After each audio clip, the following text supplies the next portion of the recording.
एकं शास्त्रं देवकीपुत्रगीतम् एको देव देवकीपुत्र एव एको मन्त्र तस्य नामानि यानि कर्मावपि एकं तस्य देवस्य सेवा हरे राम राम राम हरे हरे हरे कृष्ण कृष्ण कृष्ण हरे हरे।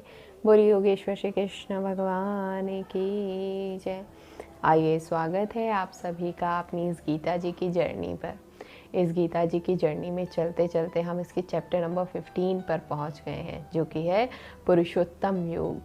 पुरुषोत्तम योग मतलब कि भगवान श्री कृष्ण ही पुरुषोत्तम है और उस भगवान श्री कृष्ण की प्राप्ति का योग पुरुषोत्तम योग है। यानी कि इसमें उन गुणों का वर्णन है, उन चीज़ों का मतलब समझाया गया है जिस पर चलकर हम अपने विचारों में चेंज लाकर उस पुरुषोत्तम भगवान श्री कृष्ण को इस योग के द्वारा पा सकते हैं।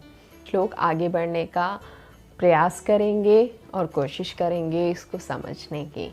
तो इसके पहले श्लोक में ही प्रभु एक बहुत सॉलिड 3D इफेक्ट के बारे में वर्णन करते हैं। इसमें एक पेड़ का वर्णन है जो कि उल्टा है। इसकी जड़ें ऊपर की तरफ हैं और शाखाएं और पत्ते आदि नीचे की तरफ हैं। इसमें भगवान कहते हैं कि ऊर्ध्व मूल मध्य शाखा मश्वतम प्राहुर्वयम छंदासि यस्य प्राणानि यस्तम वेद सवेदवित्।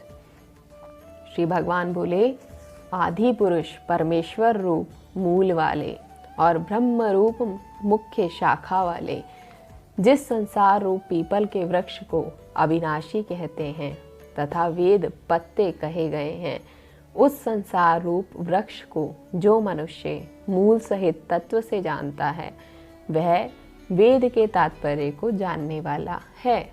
इस प्रकार प्रभु ने इस पहले श्लोक के बारे में बताया। इसमें पहला ही शब्द है ऊर्ध्व मूल मदः, मतलब कि एक पेड़ है। अश्वत्थ के पेड़ की बात की क्योंकि इससे पहले जब विभूतियों में चर्चा की थी तो प्रभु ने बताया था कि पेड़ों में मैं अश्वत्थ का पेड़ हूँ, यानी कि पीपल का पेड़ हूँ। तो एक पेड़ है जिसकी जो शाखाएं और पत्ते हैं वो नीचे की तरफ हैं और जिसकी जड़ें ऊपर की तरफ हैं। तो अब हम सोचें कि कोई चीज़ हमें उल्टी कब दिखाई देती है, क्योंकि जब इसकी जड़ ऊपर है और पत्ते नीचे हैं तो इट मीन्स ये पेड़ है जो कि उल्टा है। तो अब हम सोचें कि कोई चीज़ हमें उल्टी कब दिखाई देती है। कोई चीज़ हमें उल्टी दिखाई देती है उसके रिफ्लेक्शन में, उसकी परछाई में। तो अब हम सोचें कि ये जो जगत है ये परछाई है, ये आध्यात्मिक जगत की परछाई है। ऐसे ही इस जगत में हमें सब कुछ उल्टा दिख रहा है, लेकिन ये उल्टा भी हमें शुल्टा लग रहा है क्योंकि शुल्टा इससे पहले हमने कभी देखा ही नहीं। क्योंकि जब तक हमने किसी व्यक्ति को देखा ना हो तो उसकी परछाई भी हमें सच लगती है और हमें इसमें जो वस्तुएं हैं वो भी हमें सच ही लग रही हैं। But the things are opposite that they should be, और इसीलिए हम उसके बारे में विचार भी नहीं कर पा रहे हैं। जो है उसको हम अपनी दृष्टि से उसी को सच और सीधा मान रहे हैं। लेकिन ये पेड़ उल्टा है, यानी कि ये जगत जो है उल्टा है आध्यात्मिक जगत की, लेकिन ये परछाई हमें जो है सीधी लग रही है। अब ये पेड़ किसका है? ये पेड़ है अश्वत्थ का। अश्वत्थ का एक मीन्स होता है टेम्पररी। इट मीन्स ये जगत जो है वो टेम्पररी है, परमानेंट नहीं है। और ये बात सभी जानते हैं कि ये जगत परमानेंट नहीं है, कि हम सब यहाँ पर वीज़ा पर रह रहे हैं। इस प्रकार इस जगत का वर्णन है। हमारे पास यहाँ पे हम सब लीज पर रह रहे हैं, रजिस्ट्री किसी के पास नहीं है। तो इस प्रकार से हम इसको एक एग्जाम्पल के द्वारा भी समझें तो कि जैसे एक कोई व्यक्ति था तो वो एक बहुत बड़ी कंपनी में बहुत अच्छी पोस्ट पर पोस्टेड था। तो एक बार उसको मौका मिला बाहर जाने का, तो उसको एक होटल रूम प्रोवाइड किया गया जहां उसको 4 महीने तक रहना था। तो वो 5 स्टार होटल का रूम होते हुए भी उसने उसको ऐसे यूज़ किया जैसे कि वो उसका घर हो। क्योंकि अभी उसको 4 महीने वहीं पर स्टे करना था। जैसे ही अंदर जाओ तो उसने सब कबर्ड्स को यूज़ किया था। आगे जाते ही उसके अपने फ़ोटोज़ लगे हुए थे, अपने परिवार वालों के भी फ़ोटोज़ लगे हुए थे, क्योंकि अभी उसको वहाँ पे कुछ समय के लिए ठहरना था। तो इसी प्रकार से ये जो जगत है, हम यहाँ पर वीसा पर आए हुए हैं। अभी हमारे पास यहाँ पे परमानेंटली स्टे का कोई ऑर्डर नहीं है। ये जगत परमानेंट है। अश्वत्था का एक और मीनिंग लगाएं तो अश्व का मीन्स होता है घोड़ा। अगर घोड़े को बहुत ध्यान से हम लोगों ने देखा हो तो घोड़ा जब बहुत देर तक एक ही जगह पर खड़ा रहता है तो वो अपने 4 टांग की जगह 3 टांग पर बहुत ज़्यादा जोर देता है। इसी प्रकार ये मनुष्य शरीर है, इसमें भी 4 चीज़ें हैं: शरीर, मन, बुद्धि और आत्मा। जब घोड़ा खड़ा होता है तो वो अपने 3 पैर पर खड़ा होता है, 3 पैर पर ज़्यादा वजन देकर खड़ा होता है और चौथे पैर का यूज़ कम करता है। जब वो थक जाता है तो अपना वजन दूसरे पैर पर, तीसरे पैर पर लेता है, चौथे पर अपना वजन बहुत कम डालता है। इसी प्रकार से ये हमारे शरीर के 4 पार्ट हैं: शरीर, मन, बुद्धि और आत्मा। हम भी अपने शरीर, मन और बुद्धि का ही प्रयोग करते हैं, आत्म तत्व को भूल जाते हैं। और यही भूल जाना, इट मीन्स वो अश्वत्था का एक लक्षण है कि हम उसको बिसार गए। और एक और बात करें तो अश्वत्था का एक और मीनिंग होता है, तो जैसे कि 4 गुण हैं: सत्व, रज, तम और गुणातीत। तो ये जो 3 मेन इसके मोटिव हैं, सत्व, रज और तम, मनुष्य इन्हीं पर अपनी जीवन व्यतीत कर देता है। लेकिन जो उसका गुणातीत अवस्था है उसको बिसार देता है। उस बिसार देने का मतलब ही अश्वत्था है। आगे प्रभु कहते हैं कि छंदासि यस्य प्राणानि यस्तम वेद स वेदवित्, यानी कि ये जो पेड़ है, इसको, इस उल्टे खड़े पेड़ का मूल मैं हूँ। और भगवान कहते हैं कि इसके पत्तों को वेद समझ। यानी कि अगर हमने वेद को भी जान लिया, बहुत छोटी बात कर रहे हैं कि अगर कोई वेद भी जान गया तो भी उसने उस पेड़ के पत्तों को ही जाना, लेकिन अगर उसके मूल को जान लिया तो फिर पूरे पेड़ को ही जान लिया। इसीलिए इन सब से ज़्यादा ज़रूरी है उस परमपिता परमात्मा के जो गुण हैं उनको जान लेना, उन गुणों पर चलना, वो मेन मोटिव है। क्योंकि अगर हमने उस मूल यानी कि उस परमात्मा को जान लिया तो हमने पूरे पेड़ को ही जान लिया। जब हम उसकी जड़ जान लेंगे तो हम पूरे पेड़ के बारे में जान लेंगे। लेकिन अगर हमने वेद जान लिए तो हमने केवल उस पेड़ के पत्तों के बारे में ही जाना, मूल को नहीं। पर जिसने मूल को जान लिया तो उसने तो पूरे पेड़ को ही जान लिया, वेद भी जान लिया और सब कुछ जान लिया।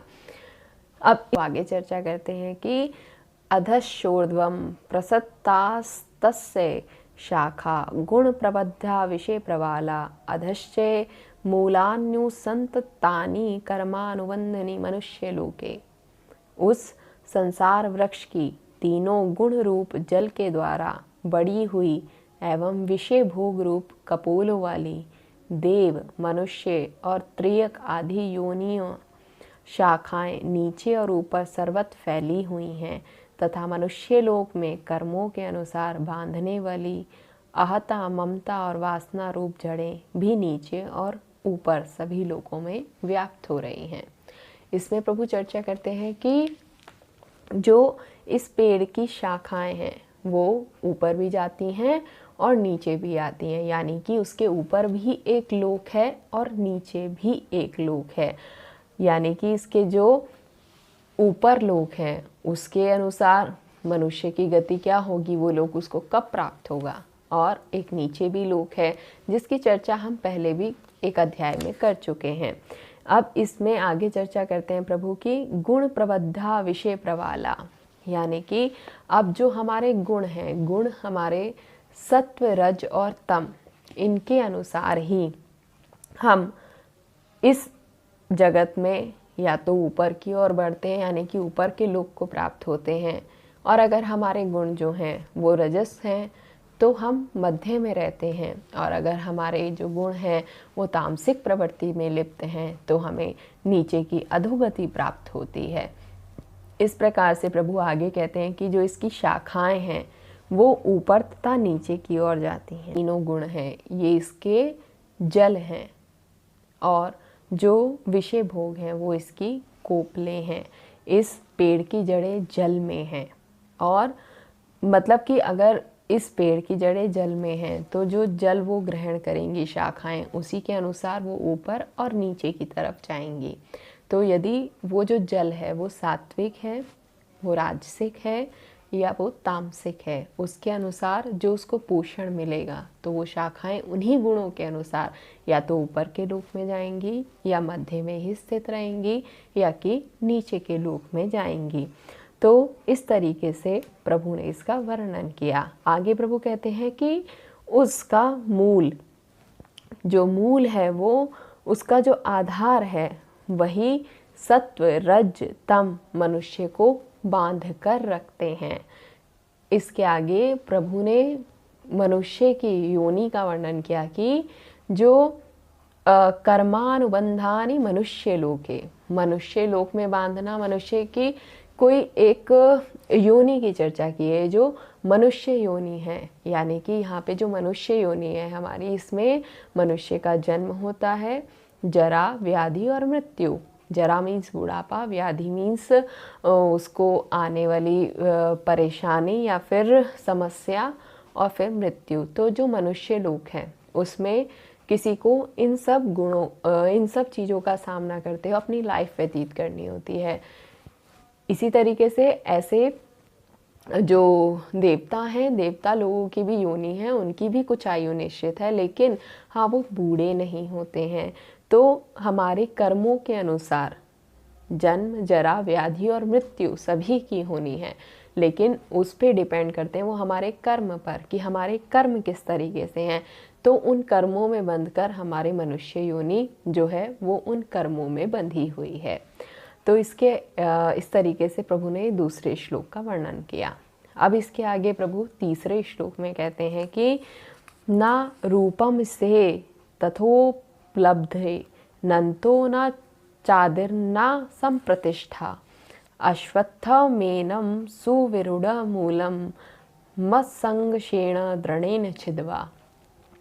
इस संसार वृक्ष का स्वरूप जैसा कहा गया है वैसा यहाँ विचार काल में नहीं पाया जाता, क्योंकि ना तो इसका आदि है और ना अंत है, तथा ना इसकी अच्छी प्रकार से स्थिति ही है। इसीलिए इस अहंता, ममता और वासना रूप अति दृढ़ मूलों वाले संसार रूप पीपल के वृक्ष को दृढ़ वैराग्य रूप शस्त्र द्वारा काटा जा सकता है। ये पेड़ जो है किस चीज़ का है? पीपल का, अश्वत्था का पेड़ है। तो पीपल के पेड़ को हमने देखा है कि उसकी प्रवृत्ति होती है कि उसको कहीं से भी काट कर लगा दो तो वो दोबारा उग जाता है। उसको मध्य में से काट दो वो वापस से निकल आएगा, उसका कुछ हिस्सा काट के दूसरी जगह लगा दो तो वो फिर वापस से ऊपर आएगा। तो इस तरीके से ये जो मनुष्य योनि है, इसके जो गुण हैं, हम जो कर चुके हैं वो हमारे किए हुए कर्म हमारे पास वापस जरूर आए। से ही जोड़कर प्रभु ने आगे चर्चा की कि ऐसा जरूर हो सकता है कि कोई मानव हो पर माया में ना हो, ऐसा अवश्य हो सकता है। तो ये जो इस संसार है, इस संसार की जो जड़ है वो अनंत है, और ना कोई उसको ही जान सकता है कि उसकी जड़ कहाँ से कहाँ तक फैली है।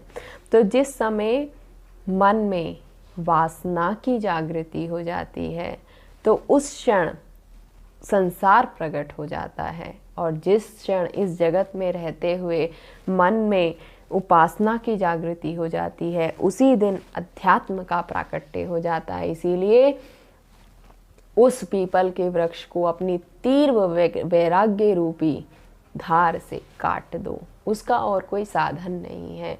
इसीलिए इस संसार में रहते हुए जिस समय हमें उपासना की जागृति हो जाएगी उसी समय हमारे अंदर अध्यात्म का प्राकट्य हो जाएगा। वही इस श्लोक के कहने का प्रभु का अर्थ है।